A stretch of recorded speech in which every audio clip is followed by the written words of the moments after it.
1. Kemandirian belajar. A. Definisi kemandirian belajar. Perkembangan kemandirian merupakan masalah penting sepanjang rentang kehidupan manusia. Perkembangan kemandirian sangat dipengaruhi oleh perubahan-perubahan fisik yang dapat memicu terjadinya perubahan emosional, perubahan kognitif yang memberikan pemikiran logis tentang cara berpikir yang mendasari tingkah laku, serta perubahan nilai dalam peran sosial melalui pengusaha orang tua dan aktivitas individu. Erikson dalam menyatakan kemandirian adalah usaha untuk melepaskan diri dari orang tua dengan maksud untuk menemukan dirinya melalui proses mencari identitas ego, yaitu merupakan perkembangan ke arah individualitas yang mantap dan berdiri sendiri. B. Bentuk-bentuk kemandirian. Yang pertama, Robert Huffington membedakan kemandirian atau 3 bentuk kemandirian, yaitu kemandirian emosi, yaitu kemampuan mengontrol diri sendiri dan tidak tergantungnya kebutuhan emosi pada orang lain. Yang kedua, kemandirian ekonomi, yaitu kemampuan mengatur kondisi sendiri dan tidak tergantungnya kebutuhan ekonomi pada orang lain. Yang ketiga, kemandirian intelektual, yaitu kemampuan untuk mengatasi berbagai masalah yang dihadapi. C. Tingkatan dan karakteristik kemandirian. Yang pertama, tingkat pertansa adalah tingkat inklusif dan melindungi ciri-cirinya. Yang pertama, peduli terhadap kontrol dan keuntungan yang dapat diperoleh dari interaksinya dengan orang lain. Yang kedua, mengikuti aturan secara spontanistik dan hedonistik. Yang ketiga, berpikir tidak logis dan tertekun pada cara berpikir tersebut. Yang keempat, cenderung melihat kehidupan sebagai zero sum games. Yang kelima, cenderung menyalahkan dan mencela orang lain serta lingkungannya. Yang kedua, tingkat kedua adalah kognitif dan ciri-cirinya. Yang pertama, peduli terhadap penampilan diri dan penerimaan sosial. Yang kedua, cenderung berpikir dan klise. Yang ketiga, peduli akan konformitas terhadap aturan eksternal. Yang keempat, bertindak dengan motif yang dangkal untuk memperoleh pujian. Yang kelima, menyamakan diri dalam ekspresi emosi dan kekurangannya introspeksi. Yang keenam, perbedaan kelompok didasarkan atas ciri-ciri eksternal, takut tidak diterima kelompok. Yang ketujuh, tidak sensitif terhadap keindividuan. Yang ketiga adalah tingkat dari mampu berpikir alternatif, melihat harapan dan berbagai kemungkinan dan situasi, peduli untuk mengambil manfaat dari kesempatan, menekankan pada pentingnya memecahkan masalah, memikirkan cara hidup, penyesuaian terhadap situasi dan peranan. Tingkat keempat adalah saksama. Yang pertama, bertindak atas dasar nilai internal. Yang kedua, mampu melihat diri sebagai pembuat pilihan dan pelaku tindakan. Yang ketiga, mampu melihat keragaman emosi, motif, dapat perspektif dari diri sendiri maupun orang lain. Yang keempat, sadar akan tanggung jawab. Yang kelima, mampu melakukan kritik dan penilaian diri. Yang keenam, peduli akan hubungan mutualistik. Yang ketujuh, memiliki tujuan jangka panjang. D. Pentingnya kemandirian belajar bagi peserta didik. Dapat dilihat dari situasi kompleksitas kehidupan dewasa ini yang secara langsung atau tidak langsung mempengaruhi kehidupan peserta didik. Pengaruh kompleksitas kehidupan terhadap peserta didik. Pengaruh kompleksitas kehidupan terhadap peserta didik terlihat dari berbagai fenomena yang sangat membutuhkan perhatian dunia pendidikan, seperti perkelahian antara pelajar, penyalahgunaan obat dan alkohol, perilaku agresif yang berbagai perilaku penyimpanan yang sudah mengarahkan pada tindak kriminal. Dalam konteks proses belajar terlihat adanya fenomena peserta didik kurang mandiri dalam belajar yang dapat menimbulkan gangguan mental setelah memasuki pendidikan lanjutan. Kebiasaan belajar yang kurang baik seperti tidak betah belajar lama atau belajar hanya menjelang ujian, bolos menyontek dan mencari bocoran soal ujian. Gejala-gejala kemandirian belajar yang perlu mendapatkan perhatian. 1. Sikap tidak peduli terhadap lingkungan hidup atau manusia mandiri bukan manusia yang lepas dari tangannya, melainkan manusia yang bersandar terhadap lingkungannya. 2.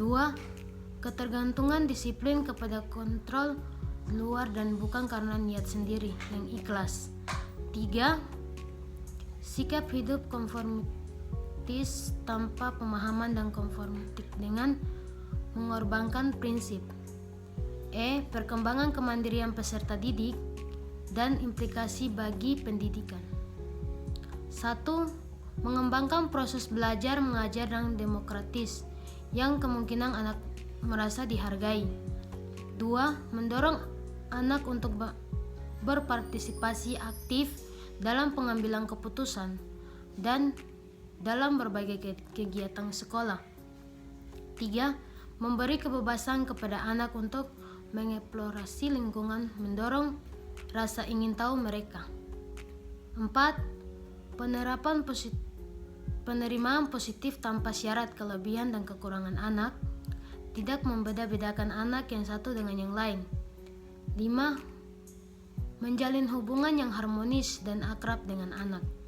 Penyesuaian diri. Pengertian dan teori penyesuaian diri. Penyesuaian diri merupakan suatu konstruk psikologi yang luas dan kompleks serta melibatkan semua reaksi yang terhadap tuntutan baik dari lingkungan maupun dari dalam diri itu sendiri. Dengan perkataan lain, masalah penyesuaian diri menyangkut seluruh aspek kepribadian individual dan interaksinya dengan lingkungan dalam atau luar dirinya. Aspek-aspek penyesuaian diri yang sehat. 1. Kematangan emosional mencakup aspek-aspek. Kemantapan suasana kehidupan emosional. B. Kemantapan suasana kehidupan kebersamaan dengan orang lain. 2. Kematangan intelektual mencakup aspek-aspek. Kemampuan mencapai wawasan diri sendiri. B. Kemampuan memahami orang lain dan keinginannya. 3. Kematangan sosial mencakup aspek-aspek. Keterlibatan dalam partisipasi sosial. B. Kesediaan kerjasama. 4. Tanggung jawab mencakup aspek-aspek. Sikap produktif dalam mengembangkan diri. B. Melakukan perencanaan dan melaksanakan secara fleksibel. Faktor-faktor yang mempengaruhi penyesuaian diri. 1. Hubungan orang tua anak yang merujuk pada iklim hubungan sosial dalam keluarga. Apakah hubungan tersebut bersifat demokratik atau beste yang mencakup penerimaan penolakan orang terhadap anak. B. Perlindungan dan kebebasan yang diberikan kepada anak. 2. Iklim intelektual keluarga yang merujuk pada sejauh mana iklim keluarga memberikan kemudahan. Kesempatan untuk berdialog logis, tukar pendapat atau gagasan. B. Kegemaran membaca dan minat kultural. 3. Iklim emosional keluarga yang merujuk pada Sejauh mana stabilitas hubungan dan komunikasi di dalam keluarga? A. Intensitas kehadiran orang tua dalam keluarga. B. Hubungan persaudaraan dan keluarga. Bagi peserta didik, faktor sosiologi psikologi yang dominan mempengaruhi penyesuaian diri adalah sekolah. 1. Hubungan guru siswa yang menunjuk pada iklim hubungan sosial dalam sekolah. A. Penerimaan penolakan guru terhadap siswa. 2. Iklim intelektual sekolah yang merujuk pada sejauh mana perilaku guru. A. Perhatian terhadap perbedaan individu siswa. 3. Konsep diri. A. Definisi konsep diri. Konsep diri merupakan salah satu aspek perkembangan psikososial peserta didik yang penting dipahami oleh seorang guru. Hal ini karena konsep diri merupakan salah satu variabel yang menentukan dalam proses pendidikan. Banyak bukti yang menguatkan bahwa rendahnya prestasi dan motivasi belajar siswa serta terjadinya penyimpangan perilaku siswa di kelas banyak disebabkan oleh persepsi dan sikap negatif siswa terhadap diri sendiri. Demikian juga dengan siswa yang mengalami kesulitan belajar, lebih disebabkan oleh sikap siswa yang memandang dirinya tak mampu melaksanakan tugas-tugas di sekolah. B. Dimensi konsep diri. Bagian pertama, pengetahuan. Dimensi pertama dari konsep diri adalah apa yang kita ketahui tentang diri sendiri atau penjelasan diri siapa saya yang akan memberi gambaran tentang diri saya. Kedua, harapan. Dimensi kedua adalah dimensi harapan atau diri yang dicita-citakan di masa depan, entah bisa mempunyai sejumlah pandang tentang siapa kita sebenarnya, pada sayang sama kita, juga mempunyai sejumlah pandangan lain tentang kedepannya, menjadi apa diri kita masa mendatang. Yang ketiga, penilaian. Dimensi ketiga konsep diri adalah penasaran kita terhadap diri kita sendiri. Penilaian diri sendiri merupakan pandangan kita tentang harga atau kewajaran kita sebagai pribadi.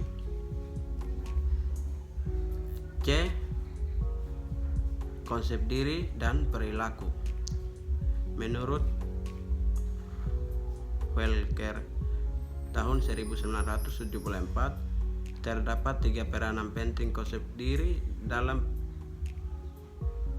pendidikan perilaku seseorang, yaitu pertama, self concept as maintainer of inner conscience.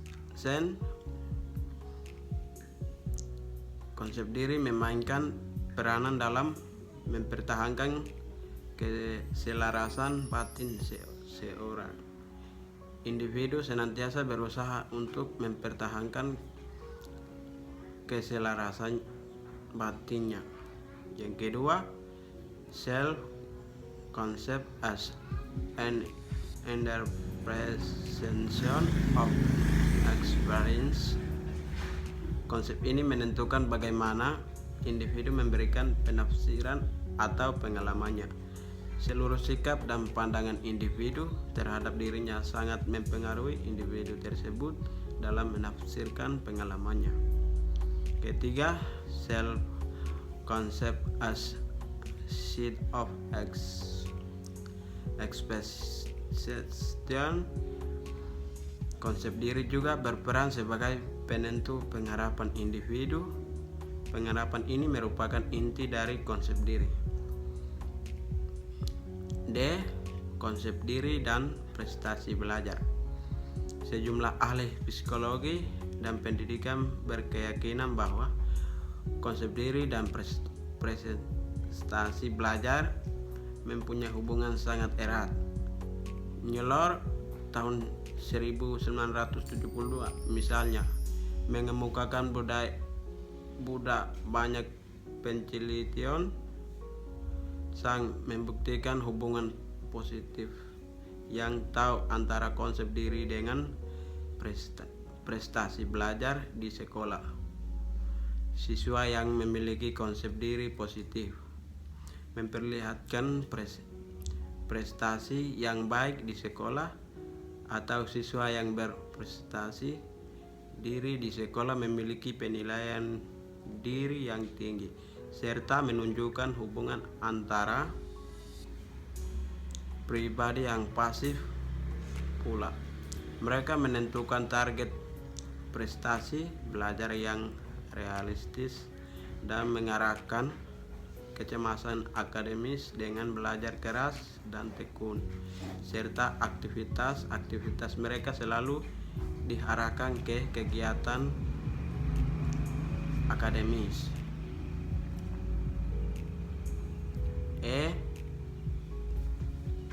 Karakteristik perkembangan konsep peserta didik. Bagian pertama, konsep diri bukanlah sesuatu yang dibawa sejak lahir. Kita tidak dilahirkan dengan konsep diri tertentu. Bahkan ketika kita lahir, kita tidak memiliki konsep diri, tidak memiliki pengetahuan tentang diri, dan tidak memiliki pengharapan bagi diri kita sendiri, serta tidak memiliki penilaian apapun terhadap diri kita sendiri. Bagian kedua, dengan demikian, konsep diri terbentuk melalui proses belajar yang berlangsung sejak masa pertumbuhan hingga dewasa, lingkungan, pengalaman,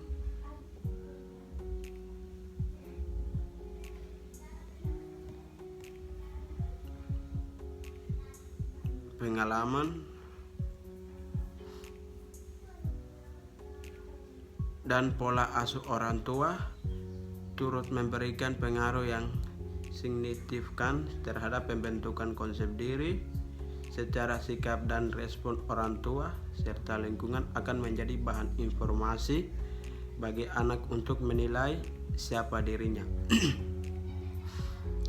Anak-anak yang tumbuh dan dibesarkan dalam pola asuh yang keliru atau negatif, seperti perilaku orang tua yang suka memukul, mengabaikan, kurang memberikan kasih sayang,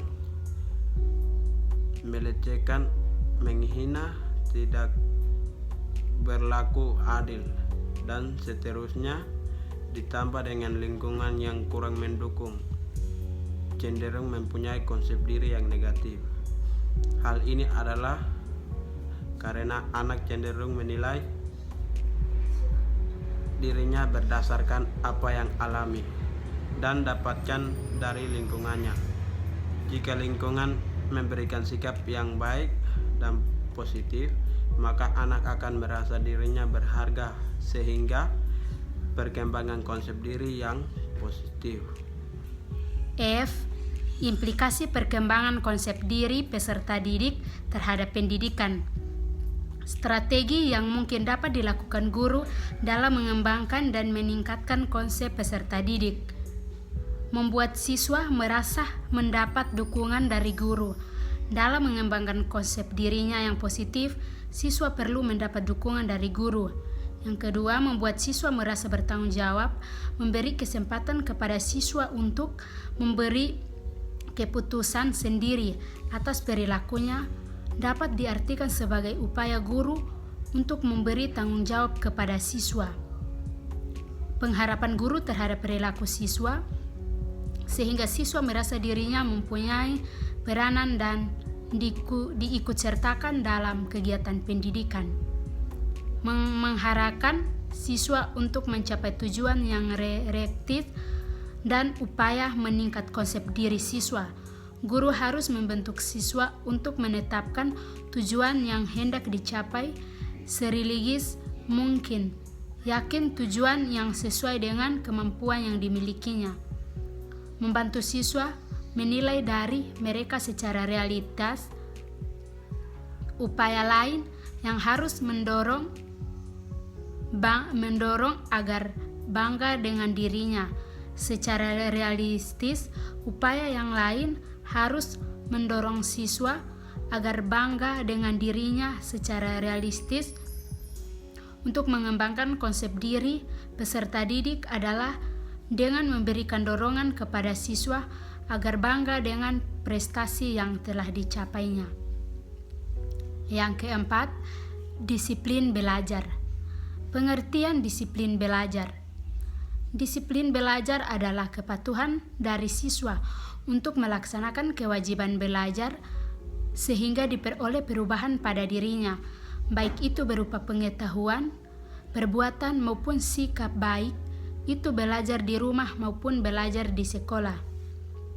Menurut Sumantri 2010, disiplin belajar diartikan lebih khusus sebagai bentuk kesadaran, tindakan untuk belajar seperti disiplin mengikuti pelajaran, ketetapan dalam menyelesaikan tugas, kedisiplinan mengikuti ujian, kedisiplinan dalam menempati jadwal belajar, kedisiplinan dalam menaati tata tertib yang berpengaruh langsung terhadap cara dan teknik peserta didik dalam belajar, yang hasilnya dapat dilihat dari prestasi belajar yang dicapai.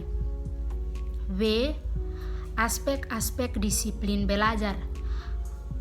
Aspek-aspek disiplin belajar yang dikemukakan oleh Sumantri 2010 antara lain. Yang pertama, A. Disiplin belajar di rumah antara lain. Yang pertama, belajar setiap hari. Yang kedua, mengerjakan pekerjaan rumah, membuat laporan. B. Disiplin belajar di sekolah antara lain meliputi yang pertama, ketetapan waktu, datang ke sekolah, keaktifan mengikuti pelajaran di kelas, ketiga, belajar kelompok, keempat, menggunakan waktu luang. C. Faktor-faktor yang mempengaruhi disiplin belajar. Faktor-faktor yang berasal dari dalam diri pembelajar yaitu meliputi yang pertama, faktor-faktor fisiologis, keadaan tonus jasmani, B. Panca indera. Yang kedua, faktor-faktor psikologis, minat, motivasi, inteligensi, memori, dan emosi. Faktor-faktor yang berasal dari luar diri yaitu yang pertama, faktor-faktor sosial yang meliputi orang tua, guru, teman-teman, atau orang-orang di sekitar. A. Keadaan udara, suhu, dan cuaca. B. Waktu, pagi, siang, atau malam. Tempat, letak, dan pergedungannya. Yang D. Alat-alat atau perlengkapan belajar. E. Fungsi disiplin. Disiplin belajar yang diterapkan berulang-ulang akan memberikan kebiasaan yang baik bagi siswa.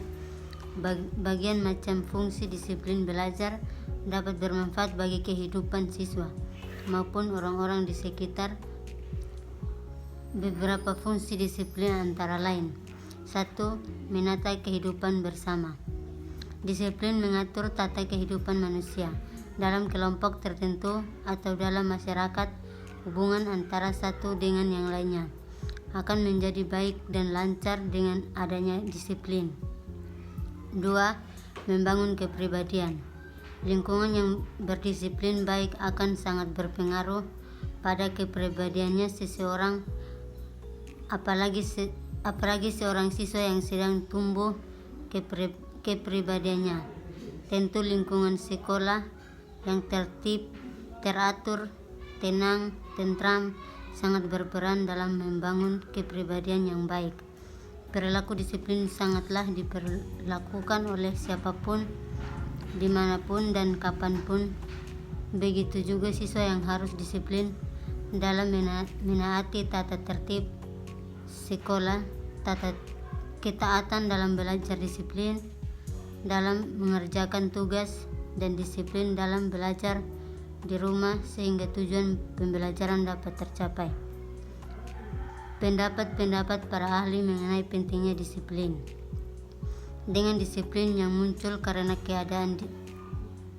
kesadaran diri siswa berhasil dalam belajarnya. Sebaiknya siswa yang kerap kali melanggar ketentuan sekolah pada umumnya akan terganggu optimal potensi dan prestasinya.